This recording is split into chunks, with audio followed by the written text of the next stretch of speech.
So there are various ways then you can join bits of wood together, and how you join them is going to impact your aesthetics in your structure. There's really basically three major types of junctions, of connection systems. One is you can have a connection where you've got timber on timber. The next is you've got timber that's joined with fasteners. And the next is you've got one where you've got timber, you've got a connector, and then you've got fasteners. So you're shedding load from the wood into a connector, through the fasteners, and then back into the wood again through the fasteners.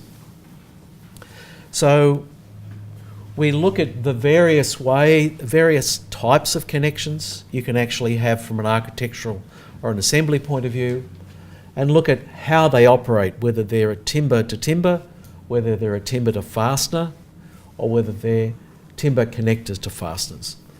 Now, if you take simple contact transfer where you've got, say, a bearer and a joist, then obviously the primary load transfer is from the joist straight onto the bearer. So it's timber to timber contact. But obviously we don't just put the timber there and then walk away and hope and don't do anything else. We nail it down, we strap it up, we do a whole range of other things. So we're getting secondary load transfer by different means. If we skew nail it, we've got a timber to connector system, timber to fastener system, and we're using that to locate it. We may also strap it, and so we're using the strap as a connector. So where we say we've got primary load transfers through the black box, the other one is through the secondaries. So if we look at fasteners, we include some illustration on the fasteners, the type of fasteners that are available, and some of the primary considerations when you're dealing with fastener connections. So this diagram here on the left-hand side is the spacing requirement diagram for bolts out of AS 1720. So it provides you some basic guidance early about how far apart the bolts have got to be. Now, it's my engineering colleagues, and part of the reason we've put quite a lot of detail into this connection bit, is that my engineering colleagues tell me with great conviction is that with most timber structures, actually God is in the details. God is in these connections, is that the connector can actually be the thing that determines the size of the element, rather than simple things like bending or strength. So we have obviously then considered exactly how these connectors may go together. So then we look at regular connector types. So connector is the thing you're going to use, that you may use then to join two pieces.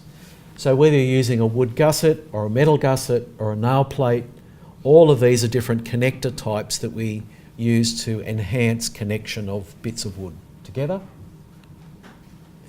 And then we look at connector types and what they would look like. And obviously, here's a man here in our photograph here on the left. He's obviously an advocate for BIM,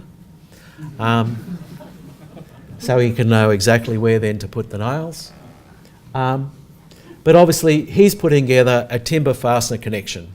There's bits of wood that got to be joined, and he's using lots of fasteners then to do it. And these diagrams then show you various ways in which timber and fasteners can be used. The fasteners could be a dowel of varying sizes. So a dowel could be a bolt, a dowel could be a dowel of maybe 5 or 6 millimetres or 8 millimetres, or a dowel could be a nail, which is effectively what our man's putting in. But the thing you'll notice when you've got a timber fastener connection is that one piece of wood's got to go past the other. So you can't arrange them in plane. And that's then a consideration in how your aesthetics are going to work, because you can't just get a nice smooth edge, you've got to start running things past each other. If you want things to be in the same plane, there are other options, and things like fin plates are options then that allow you to connect things in plane. So obviously if we've got, I don't know, does an arrow come up? There we go. So obviously if we've got this connection at in the column to the ground or the one above, we obviously then have quite a neat in-plane connection with a steel plate or a plate concealed inside the element, and we're using then the fasteners, be they dowels or others, to then connect take the load from the wood into the connector, across to the other side, and then back into the wood again. And of course you can see one of these really nice ones here on the left, where you've got some of the new series of screw-in fixings that a lot of the major screw manufacturers are starting to make now and supply to service the renaissance in wood that we've got happening. So obviously the aesthetics of this is different than the aesthetics of running something past each other. And with aesthetics comes cost implications.